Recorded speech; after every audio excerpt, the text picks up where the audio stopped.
양옆에 계신 분들께 이렇게 인사하시겠습니다. 성령의 전신갑주를 취합시다.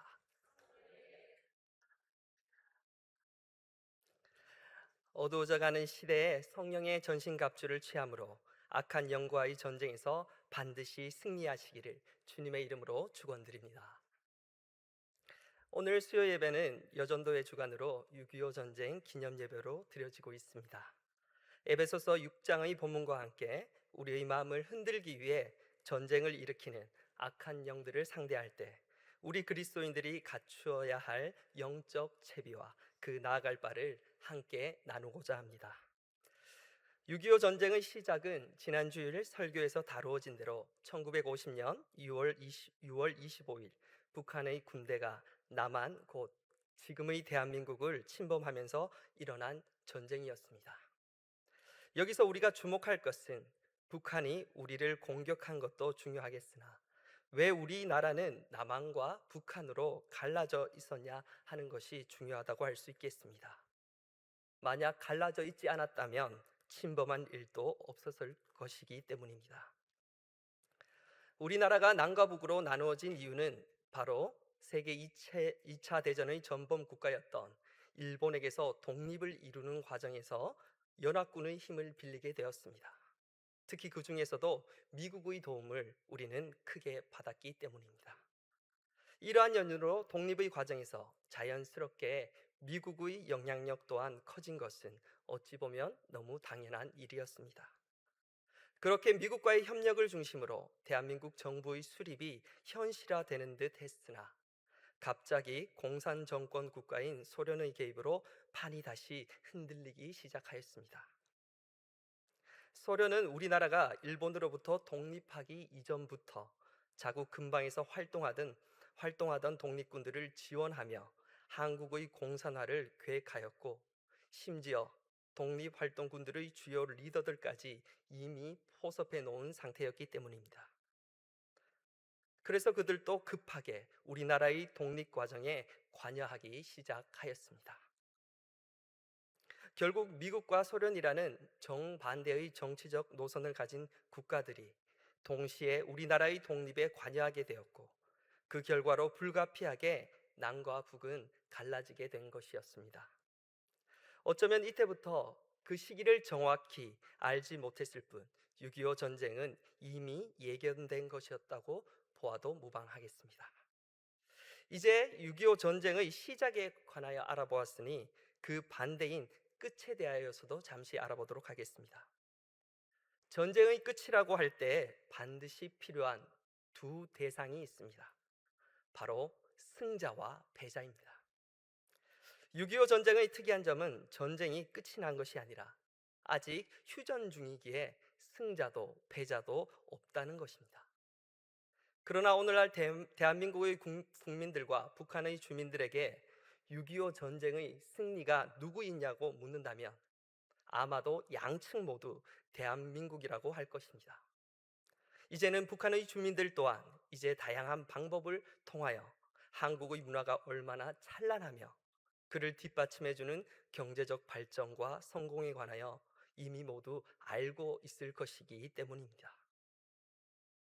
이 가운데 놀라운 것은 지금의 양국의 모습으로는 상상도 할 수 없겠으나 사실 전쟁 직후 1960년대까지는 북한이 우리 남한의 국민 소득이 1.5배나 앞섰다는 것입니다. 그리고 심지어 1970년대까지는 국방비가 무려 남한의 2배에 다다랐다는 것입니다. 그때 북한에서 형성된 말이 있습니다. 남한에 넘어가면 거지들이 득실득실하다는 말입니다. 지금 우리 입장에서는 새빨간 거짓말로 들리겠으나 그 말이 시작되었을 당시에는 일정 부분 사실이었다는 것이죠. 이를 통하여 우리가 알 수 있는 것은 결국 전쟁은 여러 정치적 상황의 대립으로 마찰로 시작되나 그 끝은 결국 현재의 국민들이 얼마나 잘 먹고 잘 사느냐로 귀결된다는 것입니다. 이것이 바로 세상의 전쟁의 원리인 것입니다. 그리고 전쟁에서 얻어진 성과로 통치자들은 국민들의 마음을 다스리는 것이죠. 이것이 바로 정치의 원리입니다. 매우 복잡해 보이나 결국은 누가 나에게 떡 하나를 더 가져다 줄 것이냐. 바로 이것이 정치 논리의 핵심인 것입니다. 오늘 본문은 이러한 땅의 전쟁, 곧 혈과 육의 씨름에 관하여 놀랍도록 정확하게 설명하고 있습니다. 본문 12절의 말씀 저희 함께 읽도록 하겠습니다. 우리의 씨름은 혈과 육을 상대하는 것이 아니요 통치자들과 권세들과 이 어둠의 세상 주관자들과 하늘에 있는 악의 영들을 상대함이라. 아멘. 본문은 말하고 있습니다. 이 땅의 전쟁의 결과로 주어지는 풍요와 가난에 집중할 것이 아니라 곧 육체적인 환경에 집중할 것이 아니라 이 전쟁을 통해 믿는 자의 마음을 앗아가는 어둠의 세상 주관자인 악한 영들을 상대하라고 말입니다. 또 그들과 맞서 싸우라고 말하고 있습니다. 남북 분단으로 일어난 6.25 전쟁이 너무나 뼈아픈 것은 전쟁의 상처도 있거니와 더 뼈아픈 것은 그 전후의 과정에서 한국교회의 축복으로 내려진 1907년의 평양 대부흥의 열매들을 사라지게 하였다는 것입니다. 바로 우리가 혈과 육의 전쟁에 집중하는 사이에 악한 영들이 이 대한민국 땅에 벌여놓은 일인 것입니다. 피폐해진 우리의 혈과 육을 복구하는 데 정신이 팔려 그 악한 영들이 하나님께서 내려주신 축복의 열매, 부흥을 앗아가는 것조차 우리는 알지 못하였다는 것입니다. 여기서 이렇게 반문하실 수 있으실 것입니다. 그래도 우리 남한은 감사하게 공산 정권인 소련이 아닌 민주주의 진영의 미국의 도움으로 경제가 빠르게 회복되었다고 말입니다. 그러니 감사해야 된다고 말입니다. 물론 일정 부분 맞는 말입니다. 그러나 여기에는 엄청난 함정이 있습니다.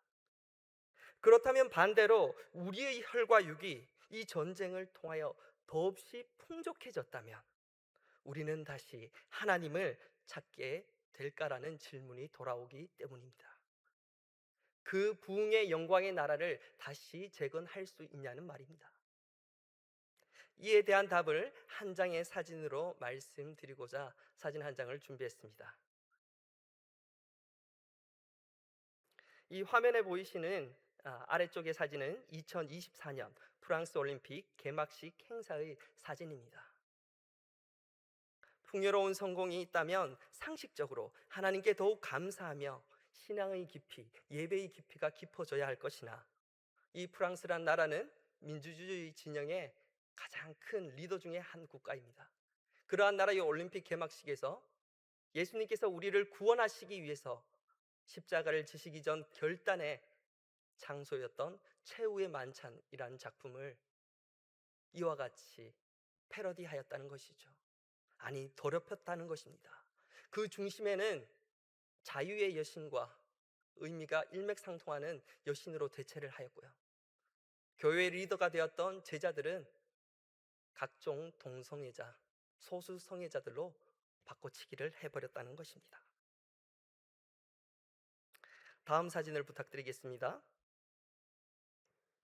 그리고 더 나아가 이 땅의 경제적 풍요만이 우리의 먹을거리임을 표현하기 위해 요리 덮개인 클로시가 열리며 등장한 남자의 정체는 성경을 좀 읽으신 분들이라면 바로 누구인지 떠오르실 것입니다.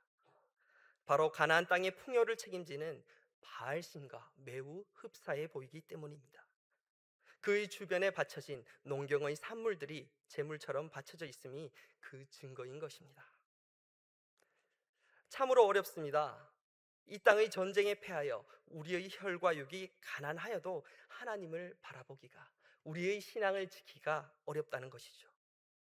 또 그 반대로 승리하여 너무 부하여져도 하나님을 마음속에 진정으로 모시며 하나님께 찬양하기가 어렵다는 것이기 때문입니다. 이때 우리는 자연스럽게 눈을 돌리게 됩니다. 바로 세상, 곧 이 땅의 통치자들에게 고개를 돌리게 됩니다. 그들의 말과 행동에 집중하기 시작합니다. 세상의 통치자들의 말에 얼마나 나 자신이 우리가 반응하느냐에 따라서 이 땅에서의 우리 삶의 질이 결정되기 때문인 것이죠. 그래서 우리는 본능적으로 나에게 더 큰 유익을 가져다 줄 정치인, 곧 이 땅의 통치자를 만나는 순간 우리는 큰 희열을 느끼며 그를 찬양하기 시작하는 것입니다. 이러한 어둠의 영적 구조를 벗어나기란 참으로 쉽지 않다는 것입니다. 이 가운데 참으로 감사한 것은 이러한 인생의 난제들 앞에서 세상 사람들은 십중팔구 별 생각 없이 세상의 통치자들의 뜻대로 물 흐르듯 살아간다는 것입니다. 그런데 우리 그리스도인들의 생각은 이러한 난제들 앞에서, 어둠 앞에서 더욱더 생각이 명확해지고 다시 하나님께로 발길을 돌리게 된다는 것입니다. 믿으십니까?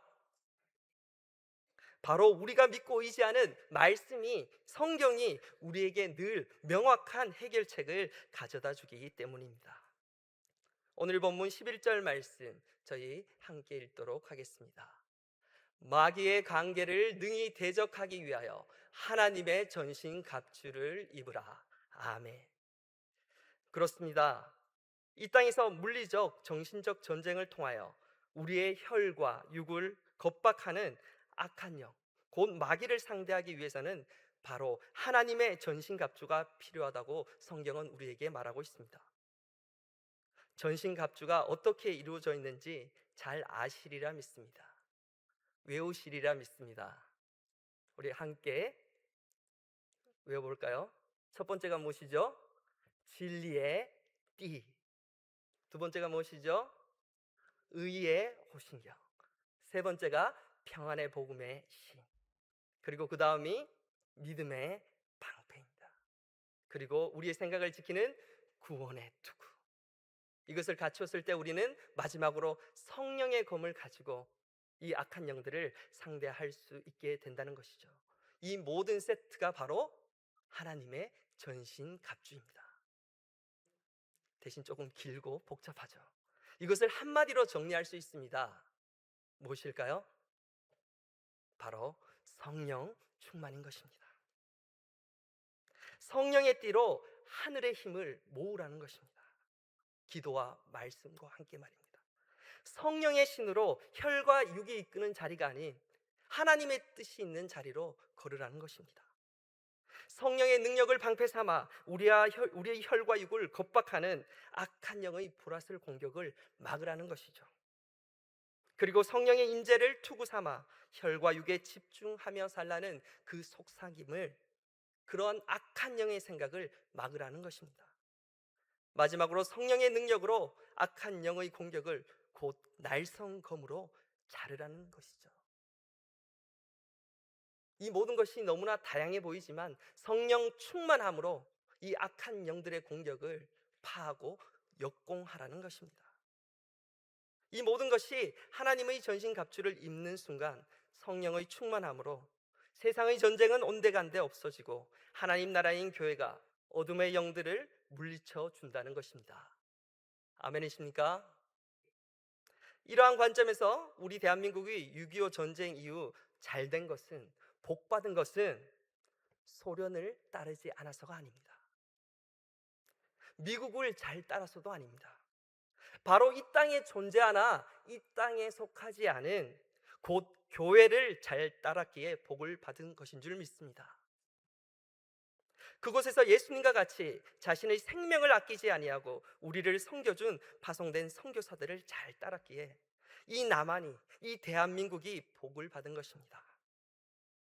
여기에 전쟁 직후 모든 것이 무너진 상황 가운데서도 믿음으로 다시 교회를 자신의 집으로 택하고 그곳에서 기도한 신앙의 선배들이 있었기에 이 대한민국은 세상의 어둠의 주관자들, 곧 악한 영이라 하는 마귀의 관계를 넘어 승리하게 된 줄 믿습니다. 그래서 오늘의 본문은 말하고 있습니다. 바로 전쟁의 상대를 잘 파악하라고 말입니다. 악한 영이 쳐놓은 혈과 육의 씨름, 곧 세상의 전쟁에 휘말리는 순간 하나님을 잃어버리게 될 것이라고 경고하면서 말입니다. 그러나 우리 믿는 자들이 성령 충만이라는 하나님의 전신갑주를 스스로 벗어 던지지 않는 한 이 땅의 어떤 어두운 전쟁 가운데 있다 할지라도 우리는 다음과 같이 승리하게 될 것입니다. 빌립보서 4장 11절에서 13절 말씀 저희 함께 읽도록 하겠습니다. 내가 궁핍함으로 말하는 것이 아니니라. 어떠한 형편에든지 나는 자족하기를 배웠노니 나는 비천에 처할 줄도 알고 풍부에 처할 줄도 알아. 모든 일 곧 배부름과 배고픔과 풍부와 궁핍에도 처할 줄 아는 일체의 비결을 배웠노라. 내게 능력 주시는 자 안에서 내가 모든 것을 할 수 있느니라. 아멘. 빌립보서는 사도 바울이 옥중에서 기록한 서신입니다. 감옥에 투옥당하는 것은 어찌 보면 이 세상에서 존재하는 가장 큰 전쟁의 한 형태일 것입니다. 세상 모두가 승리자로 자유롭게 살아가는데 자신만 갇혀 패배한 상황을 마주하고 있기 때문입니다. 그런데 놀랍게도 사도 바울은 그 감옥에서 세상의 모든 자유자들을 오히려 가르치고 있다는 것입니다. 악한 영들이 제공한 세상의 풍부와 궁핍에 놀아나지 말 것을 되려 권면하면서 말입니다. 어떠한 어둠의 환경에서도 대처할 수 있는 일체의 비결, 곧 하나님의 전신갑주를 입어 승리하라고 선포하면서 말입니다. 바로 이 능력이 우리의 것인 줄 믿습니다. 오늘 우리는 6.25 전쟁을 돌아보며 세상의 주관자들이 우리의 삶을 어떻게 흔드는지를 살펴보았고, 이를 극복하는 길은 오직 하나, 하나님의 전신갑주 성령 충만임을 배웠습니다. 그러나 여전히 불안합니다. 세상의 주관자와 통치자까지 움직이는 저 거대한 어둠의 영을 우리가 어떻게 이기겠냐는, 내가 어떻게 이길 수 있겠냐는 의문이 들기 때문입니다. 그러나 의외로 성경의 역사 가운데 이러한 역전승은 매우 흔하게 일어났다는 겁니다. 아브라함이, 이삭이, 야곱이 하나님의 이름으로 당시 세상의 왕들과 어깨를 나란히 하였기 때문입니다. 야곱은 또 어떠하였습니까? 그 강대국이었던 이집트, 애굽에 들어가면서 그 나라의 왕 파라오를 되려 축복하면서 들어갔다는 것입니다. 이들뿐만 아닙니다. 그들의 우선 요셉, 모세, 다윗, 다니엘 또한 똑같이 그 길을 걸었다는 것입니다. 그뿐이겠습니까? 해가 지지 않는 나라를 가졌던 로마 제국이 기독교를 국교로 삼은 것은 오늘날 카톨릭 교회 같은 강한 세력의 지원으로 이루어진 것이 아니었습니다. 그저 원형 경기장 가운데 맹수에게서 물려 죽는 가운데 그 순간에도 부활을 확신하며 의연하게 대처한 작은 성도들의 모습에서 시작된 것이었습니다. 그 관중들은 보고 만 것입니다. 죽음조차도 흔들 수 없는 하나님의 전신갑주의 능력을 말입니다. 그 능력 앞에 결국 로마 제국은 무너졌던 것입니다. 이러한 영적 갑옷을 입은 용사가 우리 중앙교회에 있을까요? 아멘. 저도 아멘입니다. 놀랍게도 있더라고요. 신방을 다니면서 은퇴 권사님들을 통하여 들었습니다. 그저 비닐만 덮어 쓰고서 산에서 일주일 동안 기도하셨노라고 고백하셨습니다.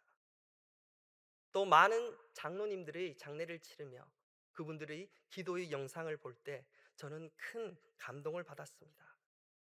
하나님께서 왜 경주의 많은 교회들 가운데 이 중앙교회를 택하여 선두적 위치에 놓으려고 하시는지를 말입니다. 바로 하나님의 전신갑주를 입은 기도자들이 있었기 때문인 것입니다. 자신의 개인적인 혈과 육의 상황을 돌보지 아니하고 늘 중앙교회를 위해 기도하셨던 분들 말입니다. 이러한 하나님의 사람들의 능력에는 끝이 없습니다. 어떤 악한 영의 공격도 능히 막아내고 항상 전진하기 때문입니다. 그 결과라서 오늘의 중앙교회가 바로 우리 눈앞에 있는 것입니다. 빌립보서 4장 13절의 말씀을 제가 다시 한번 읽도록 하겠습니다. 내게 능력 주시는 자 안에서 내가 모든 것을 할 수 있느니라. 아멘. 그저 우리 가정의 환경을 바꾸기 위해 내가 몇 시간이고 기도할 수 있습니다. 금식할 수 있습니다. 이러한 일들을 위해 쓰인 구절이 아니라는 거예요. 바로 교회와 시대를 위해 이 시대를 위협하는 악한 영을 상대할 때 주어지는 능력, 바로 하나님의 전신갑주의 능력, 그 능력이 어떠한 것도 가능하게 할 수 있다는, 바로 빌립보서 4장 13절의 뜻이라는 것입니다. 좋은 예로 6.25 전쟁 때 미군 군목으로 하나님의 전신갑주를 입고 대활약한 해롤드 벨켈 한국 이름 옥호열 선교사님의 이야기를 잠시 나누고자 합니다. 선교사님께서는 전쟁 전 1929년 한국에 오셨다가 6.25 전쟁이 발발하자 미군의 군목으로 들어가셨습니다. 입대하신 것이죠. 선교사님 또한 세상의 주관자들이 원하는 전쟁의 방향성을 따라 미국과 남한의 승리를 위해 열심히 활동하실 수 있었다는 거예요.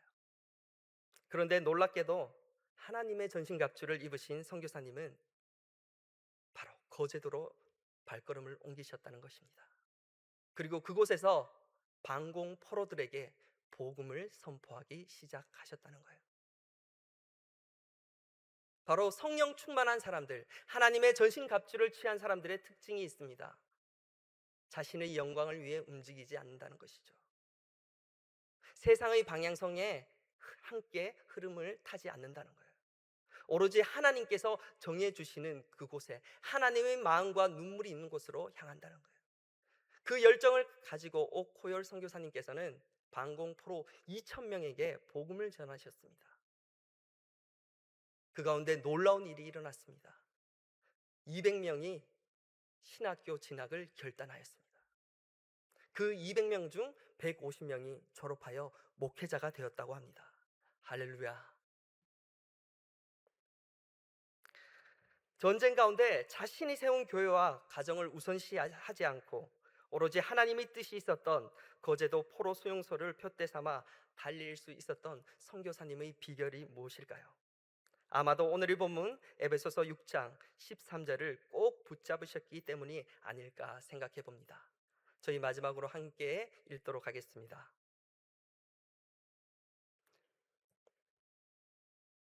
네, 13절 제가 읽도록 하겠습니다. 그러므로 하나님의 전신갑주를 취하라. 이는 악한 날에 너희가 능히 대적하고 모든 일을 행한 후에 서기 위함이라. 아멘. 오늘 이 자리에 계신 모든 중앙의 권속들께 이와 같이 어떠한 악한 날에도 능히 대적할 수 있는 성령의 전신갑주가 이 저녁 자원하는 심령으로 말미암아 더딥혀지기를 주님의 이름으로 축원드립니다. 말씀을 맺습니다. 오늘 우리는 에베소서 말씀을 통하여 악한 영들이 하나님께서 사랑하시는 자들을 이 땅에서 6.25 전쟁과 같은 혈과 육의 활동을 통해 어떻게 집어삼키려는지를, 그 모습과 또 해결책에 관하여서 우리는 배웠습니다. 그리고 그 해결책은 우리에게 이미 주어진 하나님의 전신갑주 성령 충만인 것을 배웠습니다. 이제 마지막으로 우리가 결단할 것은, 첫째, 배운 대로 악한 날에 악한 영과 싸워 승리할 수 있는 성령 충만이라는 하나님의 전신갑주를 우리가 먼저 입어야 한다는 것입니다. 둘째, 그 영적 갑옷을 이제는 우리의 다음 세대들, 차세대들에게 물려주어야 한다는 것입니다. 그래서 하나님께서는 이 6.25 전쟁 기념 예배를 실질적으로 전장에서 싸웠던 남자들, 남성교회에게 허락지 않으시고 그 뒤에서 묵묵히 나라를 위해 기도하던 여전도의 주관으로 인도하게 하신 줄 믿습니다. 제가 이것을 위해서 사진을 한 장 또 준비했습니다. 여전도의 달력에 가끔 실리는 사진입니다. 그 전쟁통 가운데 한 어머니께서 아이를 들쳐업고 또 한 손에 아이를 데리고 예배의 자리로 나오신 것이죠. 저는 이 사진을 볼 때마다 저 어머니의 기도의 내용보다 항상 궁금했던 것이 하나 있습니다. 바로 저 아이들이 어떠한 모습으로 성장하였을까? 저는 믿어 의심치 않습니다. 저들이 지금 주님께 사로잡힌 바 되어 귀한 주의 일꾼이 되었을 것을 말입니다. 저 모습은 그토록 달라 보이지만 또 반대편에 있는 사진, 오늘날에도 자신의 자녀를 위해 뜨겁게 기도하는 여전도의 회원들이 있다는 것입니다.